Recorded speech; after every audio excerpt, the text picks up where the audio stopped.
नमस्कार. आता आपण पाहत आहोत गणेश पुराण क्रीडाखंड आणि अध्याय 133. आणि आता हे जवळजवळ समाप्तीच्या मार्गावरच आलं आहे.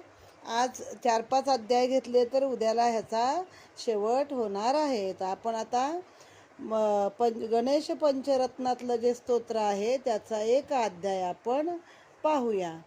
अकिंचनार्तिमार्जनं चिरन्तनोक्तिभाजनं पुरारी पूर्वनन्दनं सुरारी गर्भचर्वणं प्रपञ्चनाशभीषणं धनञ्जयादिभूषणं कपोलदानवारणं भजे पुराणवारणं.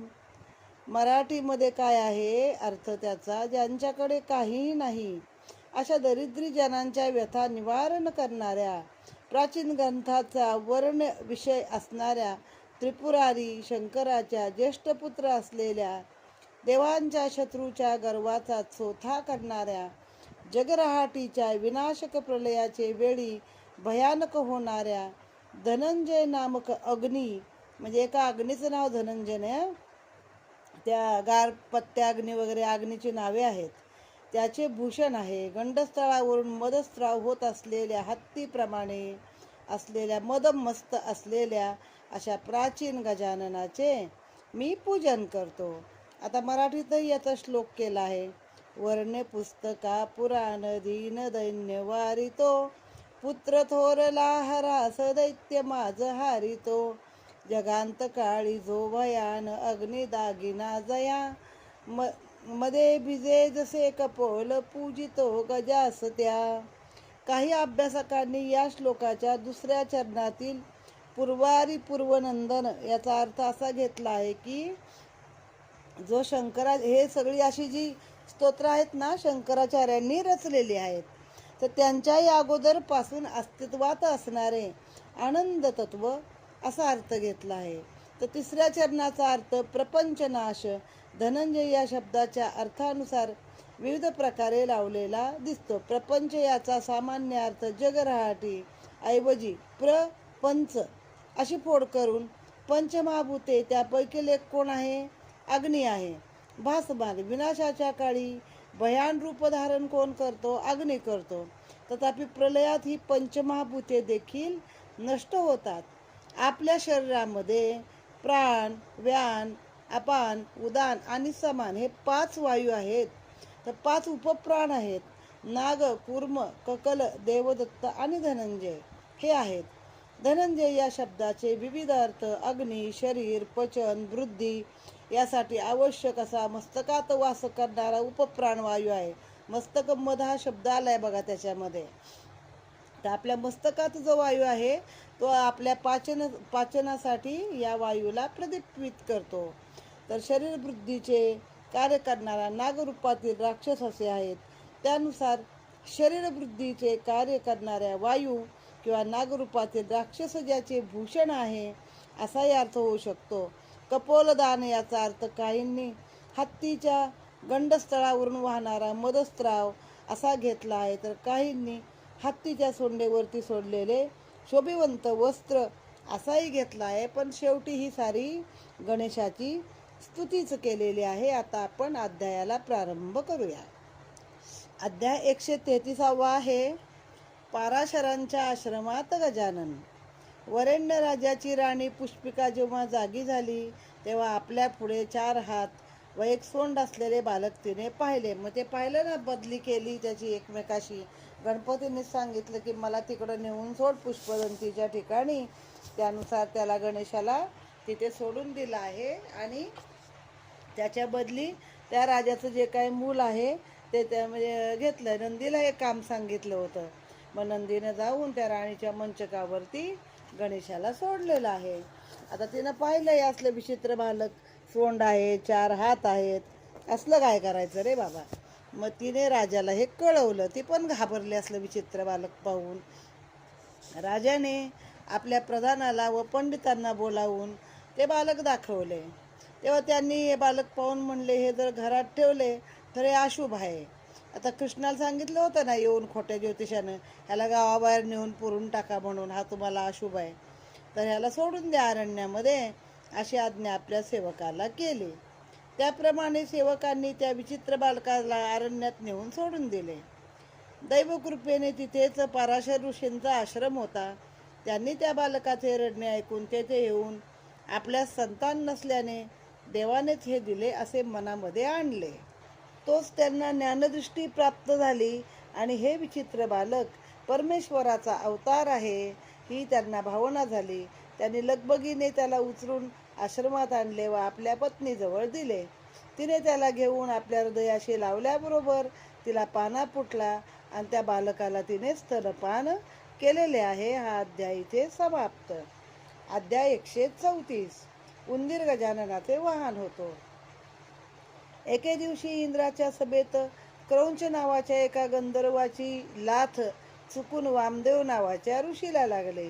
आता चुकून लागली तर खरं आपण पण माफ करा म्हणतो, पाया पडतो, पण त्यांनी त्याला शाप दिला लगेच, तू भयंकर असा मूषक होशील. असा शाप दिल्याबरोबर तो गंधर्व लगेच मूषक होऊन पराशरांच्या आश्रमाच्या जवळ येऊन पडला. आता उपजत स्वभाव काय आहे उंदराचा? नासाडी करणे. पराशराच्या आश्रमातील धान्याची ते नासाडी करू लागला. तेव्हा गजाननाने आपला पाश टाकून त्या मूषकाला पकडले. त्याबरोबर तो मूषक विवळू लागला. गजाननाला त्याची करुणा आली. तो करुणा भाकू लागला गजाननाची. देवाला पण त्याची दया आली. ते पाहून गजानन त्यास म्हणाला, तू वाटेल तो वर माझ्याकडनं मागून घे. त्यावर तो मूषक म्हणाला, मला तुमच्यापासून कोणताही वर नको. हे ऐकून गजानन त्यास म्हणाला, मग तू माझे वाहन हो. लागलीच गणपती त्या मूषकावर स्वार झाला. त्याच भाराने तो मूषक अतिदीन झाला. मग तो आधी एकदम उन्मत्त झाला होता ना, नासाडी कोणाने, मोठा होता, भयंकर मूषक होता, छोटासा उंदीर नव्हता तो. तेव्हापासून उंदीर हे गणपतीचे वाहन झालेले आहे. इथे अध्याय समाप्त. ओम गम गणपतये नमः. अध्याय 135. गंधर्वाला शाप आहे. ब्रह्मदेव व्यासाला म्हणाले, क्रौंच गंधर्वाचा मूषक कसा झाला त्याबद्दलची एक दुसरी कथा मला माहीत आहे, ती मी तुला सांगतो. कधी कधी एकाच गोष्टीच्या अनेक कथा असतात, कारण चारही युगामध्ये या घटना घडत असतात आणि प्रत्येक युगात काहीतरी थोडंसं वेगळं होतं, म्हणून ती कथा वेगळी निघते. पूर्वी सौभरी नावाचा एक ऋषी होऊन गेला. त्याची मनोमयी नावाची सुंदर पत्नी होती. एके दिवशी ते वनात गेले असता क्रौंच नावाचा गंधर्व तिथे आला व तो मनोमयीचे रूप पाहून त्याने तिचा हात धरला. त्या साध्वीने त्याला शाप न देता उपदेश करू लागली. इतक्यात सौभरी तेथे आला. त्या गंधर्वाला आपल्या पत्नीजवळ पाहून त्याला क्रोध आला आणि तो पाहून क्रौंचाने त्याची क्षमा मागितली. म्हणजे बाई बिचारी काही न बोलता समजूत काढत होती की बाबा रे असं करू नको. नवरा आल्यावर नवऱ्याने त्याला शापच दिला.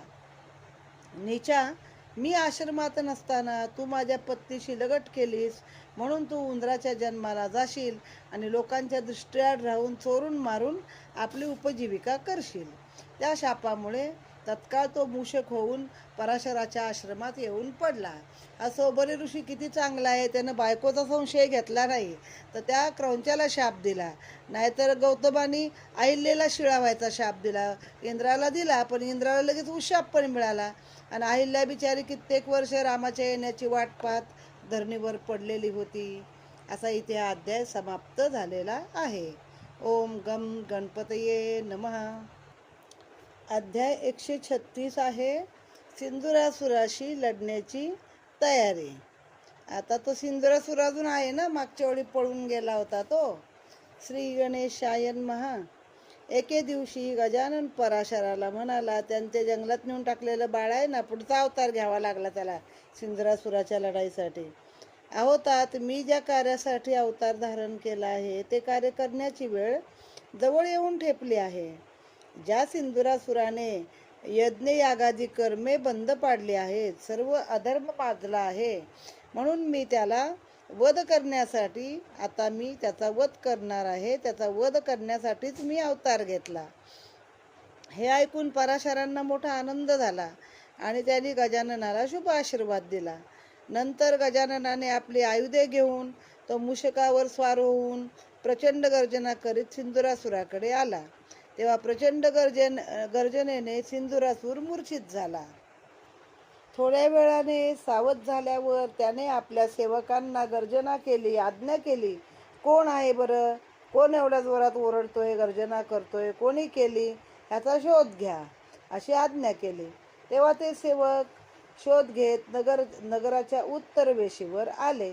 येऊन पाहतात तर तेथे त्यांना बालकरूपी गजानन दिसला.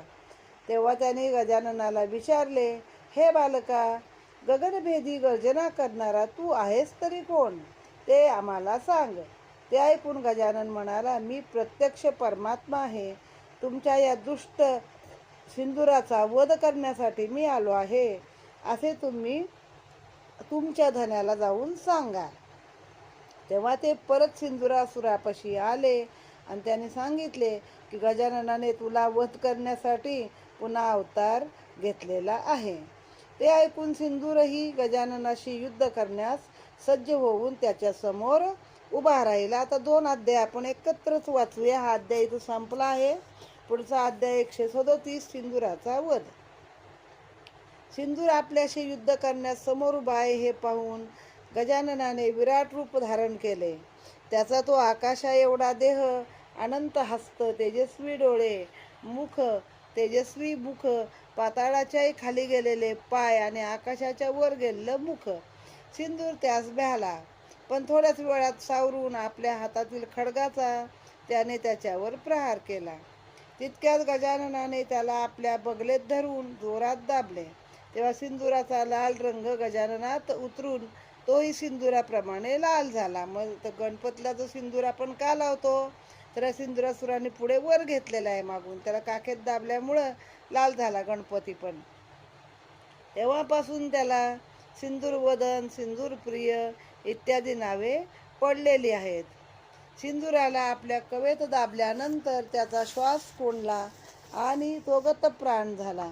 तेव्हा देवांनी त्याचा जय जयकार केला व नंतर अनेक राजे त्यास भेटावयास आले. त्यात वरेण्य राजाही होता. त्याने गजानन आपला पुत्र आहे हे ओळखले आणि आपल्या अज्ञानाने झालेल्या चुकीबद्दल त्याची माफी मागितली, क्षमा मागितली. त्यावर गजानन म्हणाले, हे राजा, तू खेद करू नको. तू व तुझ्या पत्नीने पूर्वजन्मी पुष्कळ तप करून मला प्रसन्न करून घेतले होते. म्हणून मी तेव्हा तुम्हास वर मागा म्हणालो, तर तुम्ही सांगितले की आमच्या पोटी जन्म घ्या. त्याप्रमाणे मी तुमच्या पोटी जन्म घेतला आहे. आता माझे अवतार कार्य संपले, तेव्हा आता मी स्वस्थानी जातो. हे ऐकून राजा त्यास म्हणाला, हे गजानना, आम्हाला आता या जन्ममरणाचा वीट आला आहे, तर आम्हाला यातून मोक्ष कसा मिळेल ते सांग. आता तो मोक्ष गणेश गीतेमध्ये पुढील अध्यायात सांगितला आहे. आपण तो नंतर उद्याला शेवट याचा पूर्ण अध्याय संपवून शेवट करूया. इथे हे अध्याय समाप्त झाले. अध्याय 137 पर्यंत अध्याय आपण इथे पाहिलेले आहेत. ओम गम गणपतये नमः.